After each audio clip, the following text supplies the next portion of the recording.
오늘은 베드로전서 강의 16번째 시간, 지난주 말씀에 이어서 종말을 사는 성도의 자세 두 번째 말씀 전하도록 하겠습니다. 지난주일에 종말을 사는 성도의 자세 두 가지를 말씀드렸습니다.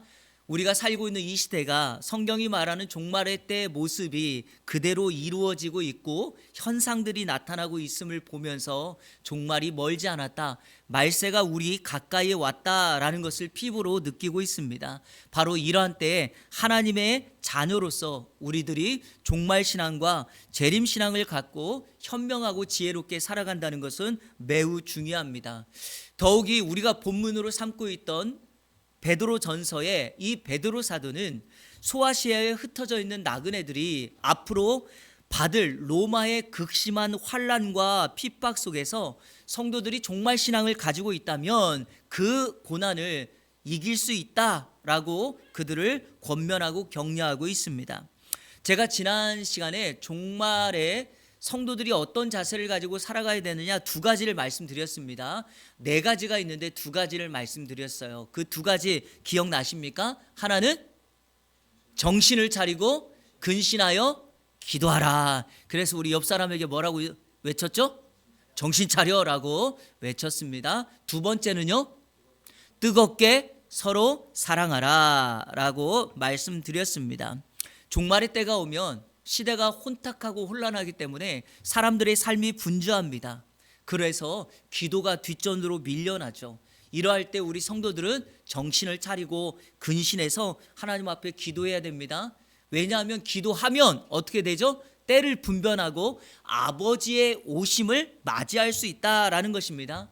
종말의 때 모든 사람들이 자기 중심적인 삶을 살아가고 있는 그때 오직 자신의 평안과 안위와 또 성공만을 구하고 있는 그때, 가짜 사랑, 거짓 사랑, 피상적인 사랑을 하고 있는 그때 우리 성도들은 찐 사랑, 진실된 사랑을 해야 된다고 했습니다. 그것이 바로 뜨겁게 사랑하고 서로를 사랑하는 거죠.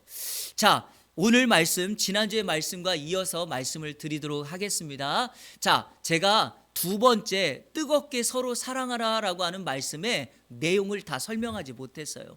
그래서 오늘 이 본문을 추가로 이어서 설교하면서 오늘 말씀을 이어가도록 하겠습니다.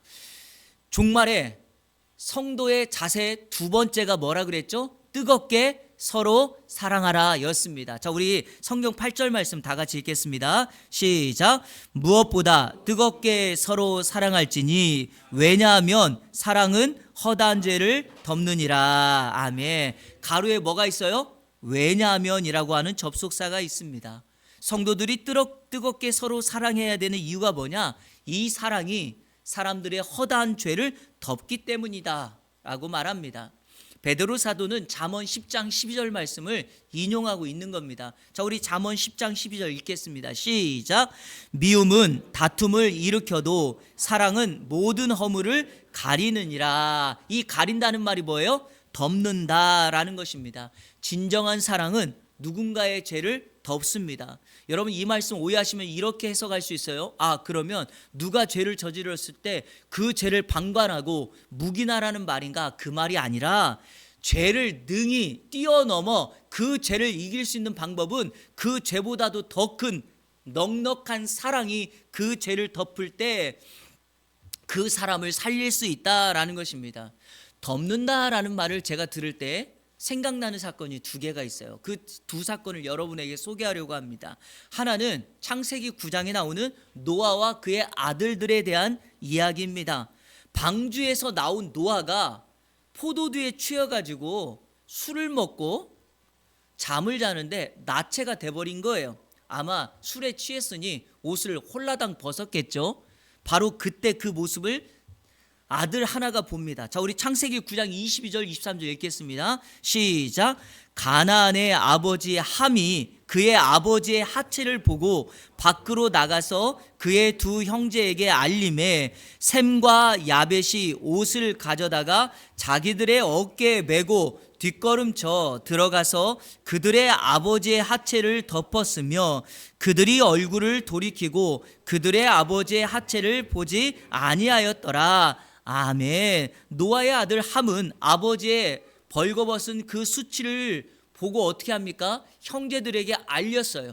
벗음을 수치를 덮은 것이 아니라 까발린 겁니다. 그런데 다른 두 아들 셈과 야벳은 아버지의 수치를 덮어줍니다. 여러분, 이 두 다른 행동의 근거가 뭘까요? 사랑이 있느냐 없느냐예요. 셈과 야벳은 아버지를 향한 사랑으로 아버지의 수치를 덮습니다. 함은 이 사랑이 부족하니까 아버지의 수치를 덮지 못하는 거죠. 성도 여러분, 셈과 야벳과 같은 사랑의 사람, 아버지의 수치를 덮고 누군가의 죄를 덮는 그 사랑의 사람 여러분 되시기를 주님의 이름으로 축원합니다. 덮는다는 말의 또 하나의 사건이 바로 에덴 동산에서 일어났던 사건입니다.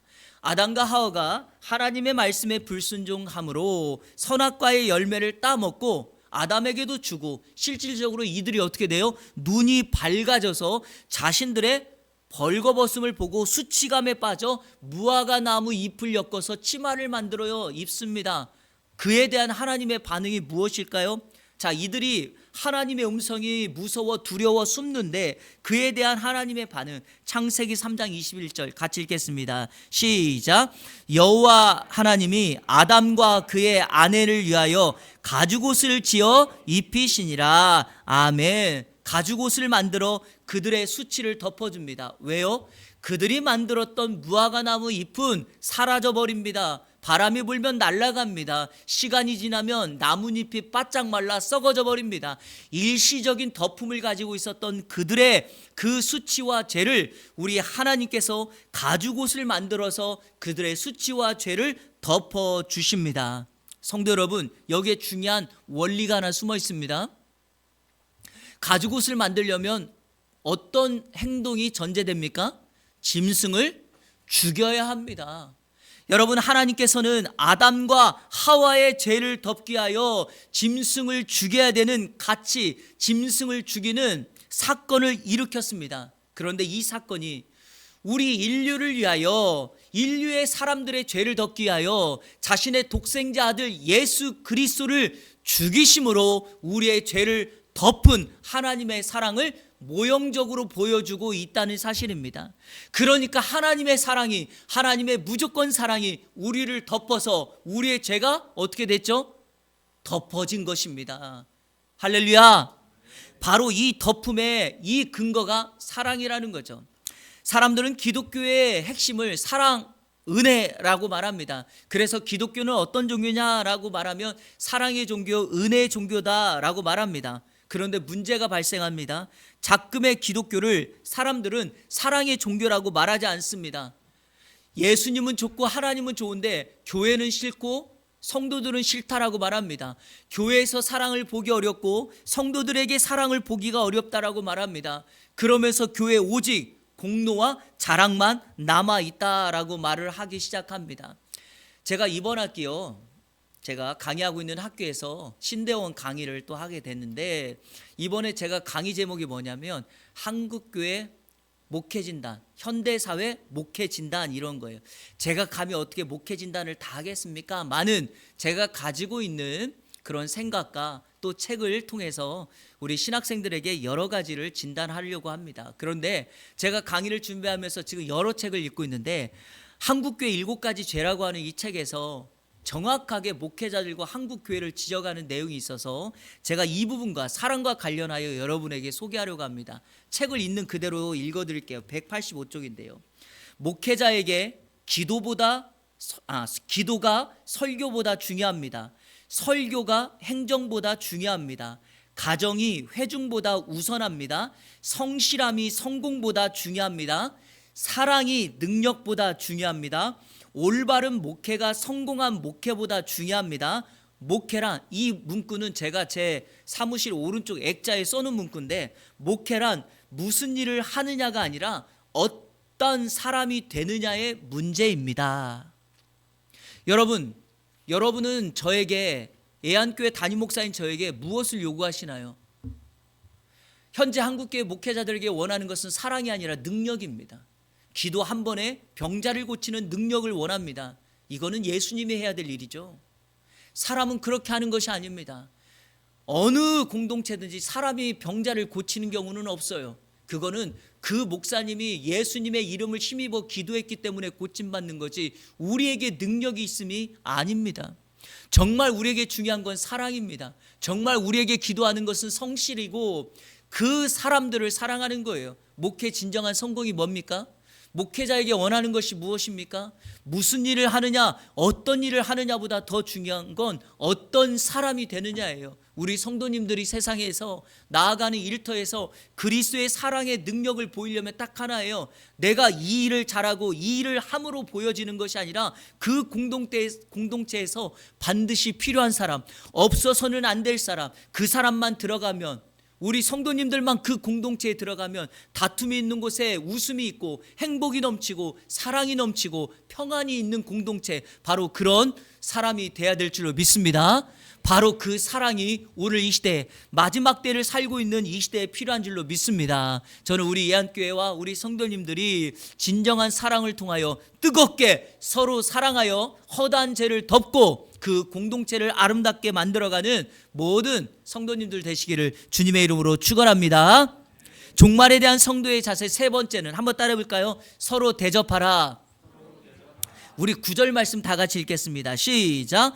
서로 대접하기를 원망 없이 하고. 아멘. 여러분, 대접이라는 말이 사전적인 의미가 음식을 차려 손님을 모신다 이런 뜻이에요.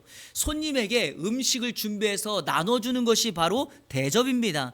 그러니까 단어적인 의미 안에 음식을 준비하여 손님을 맞이하는 나의 수고가 이 안에 담겨 있죠. 하지만 이 대접이라는 말을 더 정확하게 설명하려면 원어의 단어 하나를 꼭 기억하셔야 돼요. 여기 대접하다는 말이, 자, 자막 한번 보세요. 한번 저를 따라해 보세요. 필록세누스.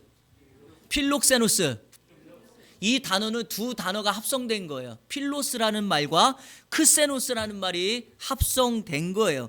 여러분, 필로스라는 말 들어보셨죠? 우리가 성경에서 사랑 말할 때 어떤 사랑 말해요? 아가페, 필로스, 에로스, 스톨게아, 이 네 가지의 사랑을 말하지 않습니까? 보통 필로스 그러면 친애하는, 사랑하는, 또 그래서 우정, 형제, 친구 간의 사랑을 의미한다라는 거죠. 크세노스라는 말은 낯선 사람, 외국인, 손님이라는 거예요. 그러면 필록세노스라고 하는 이 대접하다는 정확한 뜻이 뭘까요? 낯선 사람, 즉 외국인이 되었던 손님이 되었던 이 낯선 사람을 사랑하고 환대하는 것, 이게 바로 대접하다라는 것입니다. 이해되시죠? 자, 그런데 왜 이 말을 베드로 사도가 했을까요? 여러분, 종말의 때의 삶의 패턴을 가만히 보시죠.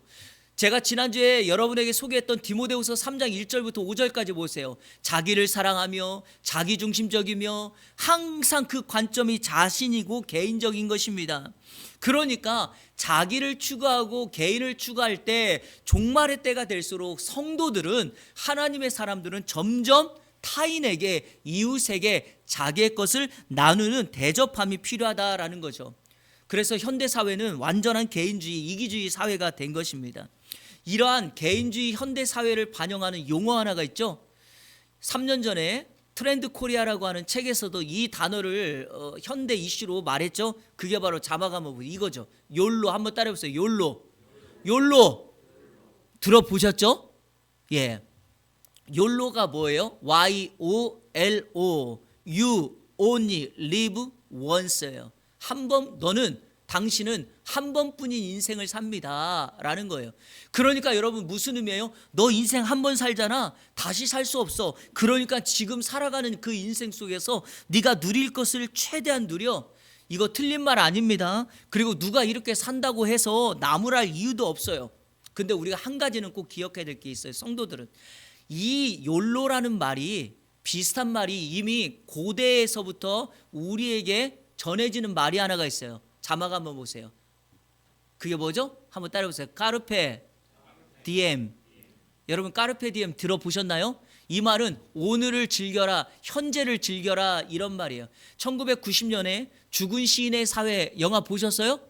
거기에서 로빈 윌리엄스, 이 선생님이죠. 선생님들이 학생들이 너무 이 공부에 쩌들어 있고 답답한 이 학생들을 격려하고 위로하기 위해서 라틴어로 써 있는 고대 로마의 시인의 시를 소개하는데, 그때 이 까르페 디엠이 소개된 거예요. 학생들에게 이렇게 말합니다. 너희는 아직 시간이 많고 너희는 젊으니까 까르페 디엠, 현재를 즐기며 살라, 이렇게 말해요.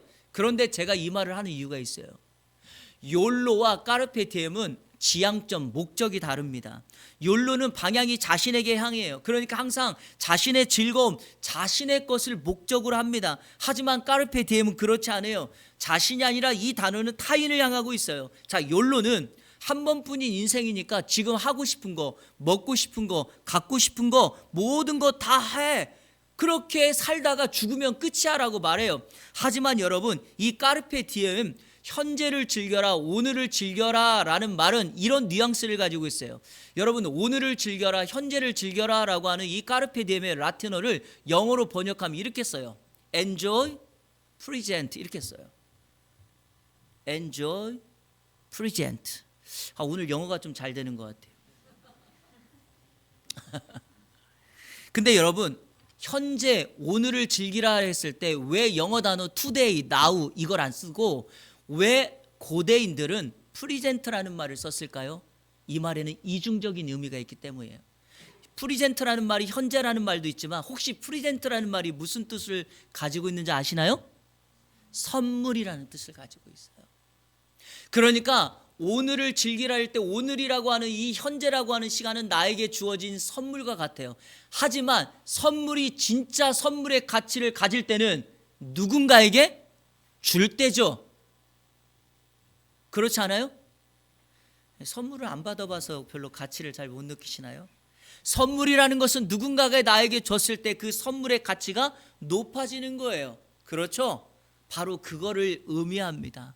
까르페 디엠, 현재를 즐기라는 것은 무엇일까요? 나만이 아니라 타인을 즐겁게 하고 타인을 섬기고 타인에게 나의 것을 선물로 줄 때 그게 진짜 까르페 디엠, 오늘을 즐겁게 사는 것이라고 말하고 있습니다.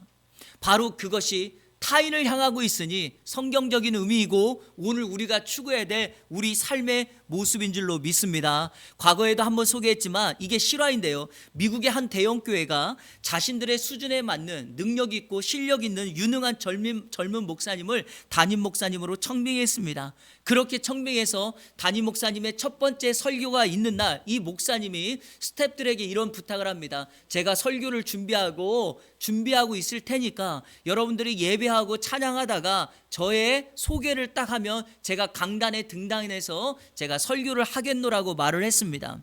하지만 이 목사님은 강단 뒤편에서 기도했던 것이 아니라 그날 주일날 아침에 노숙자 분장을 하고 교회 앞에서 성도들에게 구걸을 하는 일을 하였습니다. 왜냐하면 성도들이 진짜 자신들이 말하는 것처럼 대형교회로 성공하는데 이렇게 사랑이 넘치고 정말 신앙의 은혜가 있는지를 그들의 신앙 상태를 살펴보기 위함이었습니다.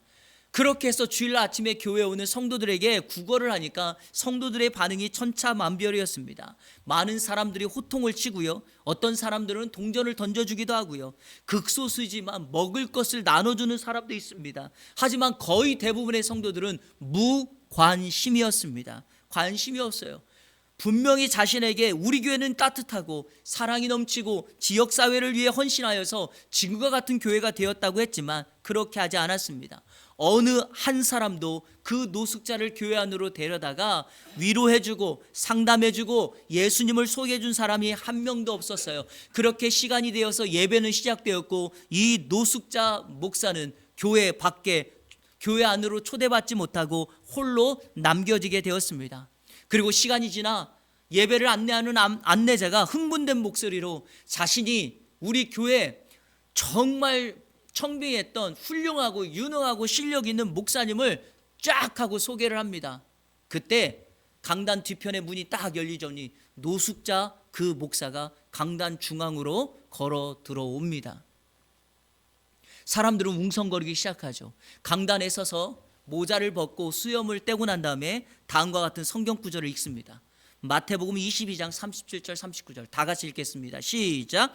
예수께서 이르시되 내 마음을 다하고 목숨을 다하고 뜻을 다하여 주 너의 하나님을 사랑하라 하셨으니 이것이 크고 첫째 되는 계명이요 둘째도 그와 같으니 내 이웃을 내 자신같이 사랑하라. 아멘. 이 성경 구절을 읽고 난 다음에 이렇게 말합니다. 하나님을 사랑하는 것 같이 이웃을 사랑하지 않는다면 그 신앙은 가짜입니다 라고 말합니다.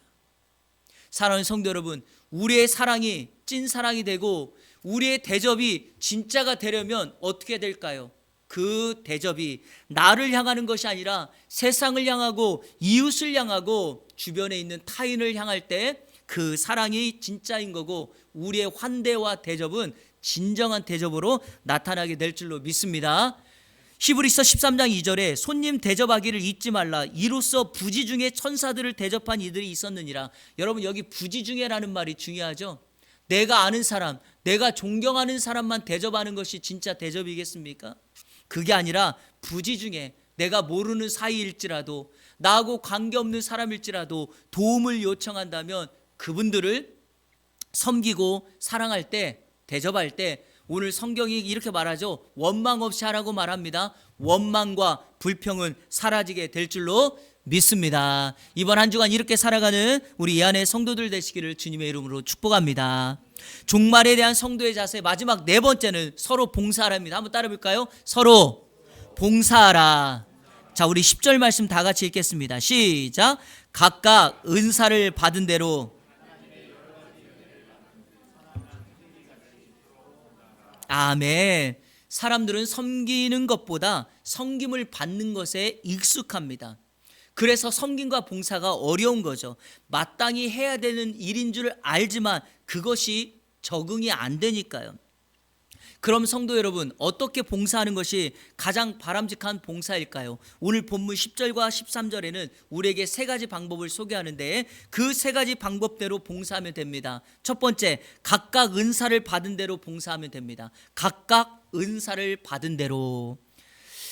봉사할 때 나의 힘과 내 방법과 내 것을 가지고 봉사하면 안 되는 이유가 바로 여기 있습니다. 왜냐하면 하나님은 성도들에게 하나 이상의 은사를 주셨기 때문에 우리가 하나님께 받은 은사를 찾고 개발하고 그 은사를 가지고 교회를 섬기고 이웃을 섬길 때 반드시 열매가 맺혀지게 되고 그때 우리의 봉사는 진정한 봉사가 될 것입니다. 그리고 여러분, 은사를 받은 대로 봉사하라는 말에는 어떤 전제가 있냐? 은사를 사장시키면 안 된다는 거예요. 은사를 받았으면 은사를 어떻게 해야 돼요? 활용해야지, 개발해야지. 은사를 받았는데 아무 일도 하지 않고 그냥 머물러 있다? 그러면 안 된다는 겁니다. 우리 로마서 12장 6절 7절 한번 읽겠습니다. 시작. 우리에게 주신 은혜대로 받은 은사가 각각 다르니 혹 예언이면 혹 섬기는 일이면 섬기는 일로, 혹 가르치는 자면 가르치는 일로. 아멘. 여러분, 각각 우리에게 은사를 주셨으니 우리의 은사가 섬기는 일이면 가만히 있지 말고 뭐 하라고요?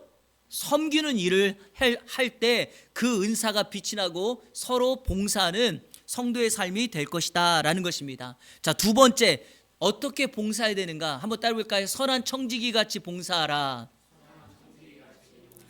여러분, 청지기라는 말은 남의 것을 대신 맡아 지키고 관리하는 사람이에요. 자, 그런데 이 청지기라는 말 앞에 선한이라는 말, 선한 청지기가 되라는 말이 무슨 의미일까요? 자기를 아는 거예요. 무슨 말이냐? 지금 내가 하고 있는 이 모든 일은 내 것이 아니라 주인의 것이라는 거죠. 그럼 악한 청지기는 누굽니까? 주인의 것을 자기 것인 줄 아는 거예요.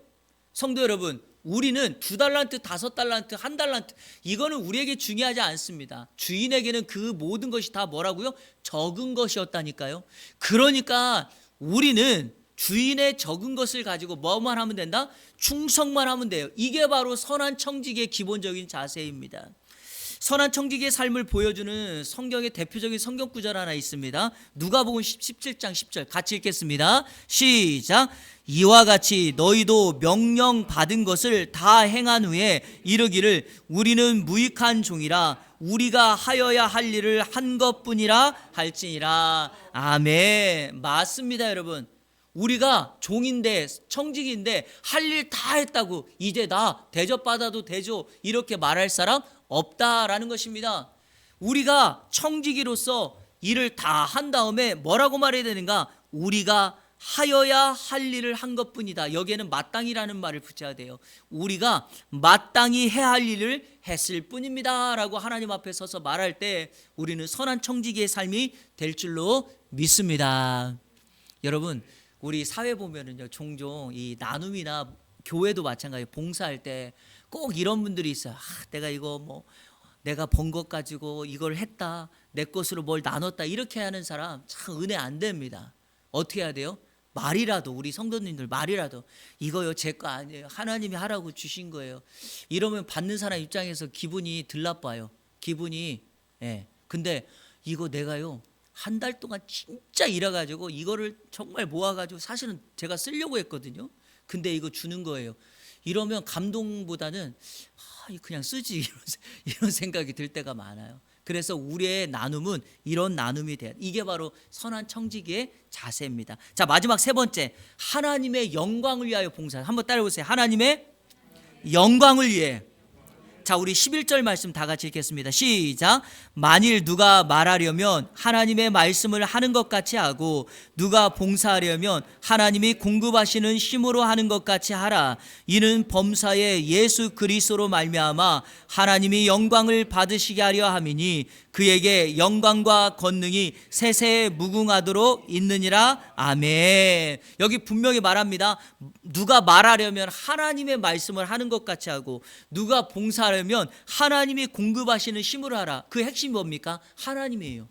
무슨 말이냐면 하나님이 주신 것 하나님의 것으로 하고 하나님의 영광을 위하여 하라는 겁니다. 그래서 교회에서 행하는 모든 은사를 가지고 행하는 봉사에는 그 결과가 하나님이 영광을 받으시는 것입니다. 하나님의 영광을 위한 목적이 됐을 때 원망 불평 사라집니다. 그리고 우리의 대접은, 우리의 나눔은, 우리의 봉사는 더 많은 일들을 감당할 수 있게 될 것입니다.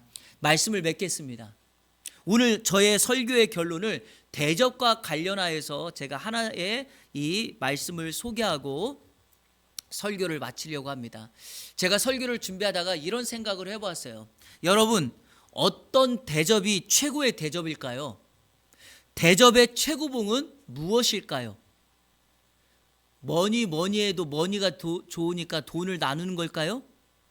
그게 아니라 제가 개인적으로 생각했을 때 가장 좋은 대접의 최고봉은 예수님을 나누는 거예요. 예수님을 전하는 것입니다. 이거보다 더 중요한 일은 없다라고 믿습니다. 예수님을 알지 못하는 사람들에게 예수님을 나누어 그 사람이 천국 백성 되었다, 그것만큼 더 큰 천국 잔치, 그리고 하나님께서 기뻐하시는 것이 어디 있겠습니까? 한국교회 현재 위기를 진단하는 내용 중에 이런 것이 있어요. 초대교회는 금과 은은 없었지만 예수 그리스도의 이름이 있어서 세상을 변화시키고 세상에 영향력을 끼치는 건강한 교회가 되었다는 거예요. 하지만 작금의 현대교회, 우리 한국과 미국을 비롯하여 모든 교회는 금과 은은 많고 예배당은 좋아졌는데 문제가 뭐냐? 예수 그리스도의 이름이 없어서 세상에 어떤 영향력도 주지 못하는 병든 교회가 되고 말았다라고 말합니다. 여러분, 이 문제를 회복하는 그 출발점은 다른 데 있지 않습니다. 우리가 할 수 있는 최고의 대접은 우리가 믿고 있는 예수 그리스도를 그들에게 나누고 그들에게 소개했을 때, 조금 전에 제가 여러분에게 소개했던 필록세누스, 이방인이라 할지라도 나그네라 할지라도 그들을 기꺼이 섬겨 그들을 대접하고 그들에게 사랑을 실천했을 때 우리의 나눔이 세상을 밝히 빛낼 것이며 우리의 나눔이 교회의 진정한 교회됨의 모습을 보일 것이며, 그래서 우리는 이렇게 말합니다. 예한교회는 건강한 교회로 설 것이며 예한교회는 성경적인 교회가 될 것이다. 바라기는 이번 한 주간 오늘 종말의 시대에 우리가 가져야 될 자세와 태도를 가지고 정신을 차리고 근신하여 기도하고 뜨겁게 서로 사랑하고 어떻게 해요? 서로 대접하고 서로 봉사하는 우리 공동체가 되어서 하나님의 영광을 위하여 살아가는 우리 모두가 되시기를 주님의 이름으로 축원합니다. 우리 시간에 같이 찬양하도록 하겠습니다. 보소서 주님, 나의 마음을 선한 것 하나 없습니다. 그러나 내 모든 것 주께 드립니다. 사랑으로 안으시고 날 새롭게 하소서. 주님 마음 내게 주소서. 그렇습니다, 여러분. 오늘 이 시대에 진정 필요한 것은 바로 주님의 마음을 가지고 주님이 바라보는 것을 바라보고 주님이 가는 곳을 같이 걷고 주님이 서 있는 곳에 함께 서는 것입니다. 우리 이 찬양하면서 이번 한 주간 주님 마음 가지고 세상에 선한 영향력을 끼치며 살아가는 성도들 되길 원하는 마음으로 같이 찬양하겠습니다. 보소서 주님, 보소서 주님, 나의 마음을 선한 것 하나 없습니다. 그러나 내 모든 것 주께 드립니다. 사랑으로 안으시고 날 새롭게 하소서. 보소서 주님, 보소서 주님, 나의 마음을 선한 것 하나 없습니다. 그러나 내 모든 것 주께 드립니다. 사랑으로 안으시고 날 새롭게 하소서. 주님 마음 내게 주소서. 내 아버지 주님 마음 내게 주소서. 나를 향하신 주님의 뜻이 이루어지도록 주님 마음 내게 주소서. 주님 마음 내게 주소서. 주님 마음 내게 주소서. 내 아버지 주님 마음 내게 주소서. 나를 향하신 주님의 뜻이 이루어지도록 주님 마음 내게 주소서. 사랑의 나는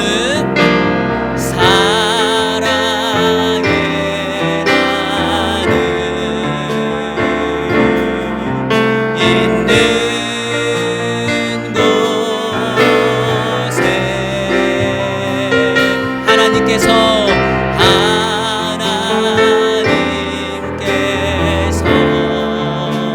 그곳에 계시도다. 우리 한 번 더 고백합니다. 사랑의 나는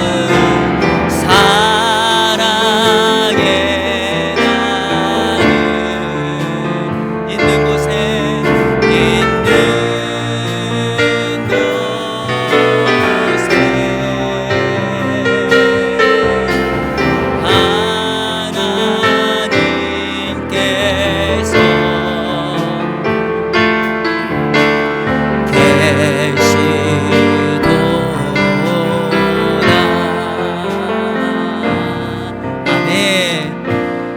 광야빈들 한 소년이 가지고 왔던 도시락을 주님께 내어놓았더니 그곳에 하나님의 사랑이 있어 우리 하나님이 그곳에 계셔 기적이 일어납니다. 밀가루도 떨어지고 기름의 마지막 기름 몇 방울 남아있는 그때 하나님의 사람 엘리사를 대접했던 그 과부의 집에 하나님께서 밀가루도 기름도 떨어지지 않는 하나님의 기적을 보여주십니다. 마음이 속상한 한나가 아이가 없어 근심하여 하나님의 마음을 가지고 성전에서 기도하였을 때, 예배처소에서 기도하였을 때 우리 하나님께서 거기 계셨습니다. 사랑하는 여러분, 하나님의 마음을 가지고 사랑의 나눔을 실천하는 그곳에 우리 하나님께서 거기에 계셔서 그 성도를 외면하지 아니하시고 하나님의 능력과 기적을 일으키는 줄로 믿습니다. 저는 우리 이한교회 그 하나님의 기적의 역사가 있기를 원합니다. 여러분의 가정에, 그리고 여러분의 모습을 보고 있는 여러분의 자녀들에게 하나님의 사랑의 나눔을 통하여서, 그들을 통하여서 이 땅에 우리 하나님께서 세워가는 공동체 지도자가 되고 일꾼이 되고 하나님의 역사와 나라를 이루는 그런 하늘나라의 일꾼이 되기를 소원합니다. 우리 시간에 다 같이 기도할 때 하나님, 마지막 때를 살아가는 이때에 베드로 사도의 겉면처럼 우리도 그렇게 살아가게 하시고 하나님께서 원하시는 그 일꾼 되게 해달라고, 우리 시간에 우리 교회가 그런 교회 되게 해달라고, 우리 사랑하는 자녀들이 그런 공동체의 일원이 되게 해달라고, 그리고 우리가 살고 있는 이 시대에 하나님의 선한 영향력을 끼치는 우리 건강한 이안교회 공동체가 되게 해달라고 우리 시간에 다 같이 한 목소리로 기도하며 나갑니다. 좋으신 아버지 하나님 감사합니다. 오늘 거룩한 주일 1월의 마지막 주일에 우리에게 주신 하나님의 은혜를 나누며 말씀을 들으며 우리의 신앙을 하나님 앞에 결단하며 기도합니다. 하나님, 종말의 때에 우리가 어떤 자세를 가지고 살아가야 될지를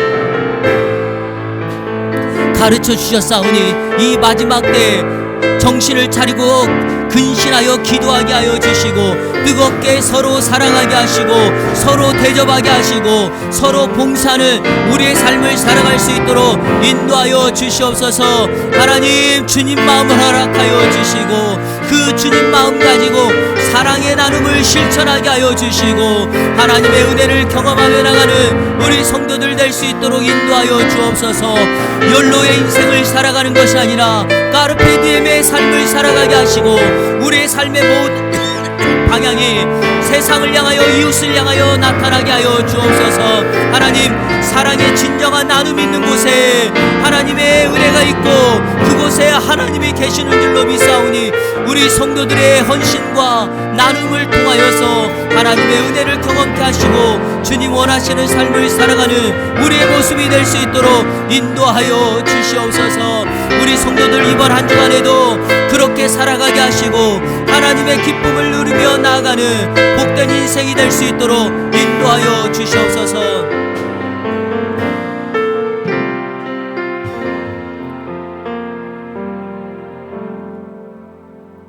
하나님 감사합니다. 종말의 시대를 살아가는 우리 성도들의 자세가 정신을 차리고 근신하여 기도하게 하시고 뜨겁게 서로 사랑하게 하시고 서로 대접하며 서로 봉사하는 그 삶을 주님 오실 때까지 살아가게 하여 주시옵소서. 예수 그리스도의 이름으로 기도하옵나이다. 아멘.